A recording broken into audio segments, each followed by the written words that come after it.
ओ थांबा, कुठे चाललात? साहेबांना भेटायला अपॉइंटमेंट घेतली आहे?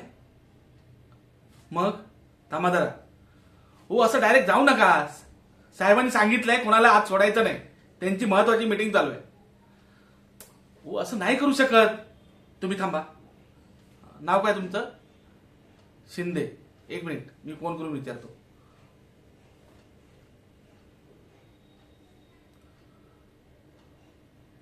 हॅलो साहेब, तुम्हाला भेटण्यासाठी शिंदे नावाचे गृहस्थ आले. त्यांचं एक महत्वाचं काम आहे बोलते. ठीक आहे, ओके, कळवतो. त्यांनी तुम्हाला 15 मिनिटं बसायला सांगितले. त्यांची मीटिंग झाली की ते मला कळवतील, मग तुम्हाला बोलून घेतील. ठीक आहे, बसा तिकडे.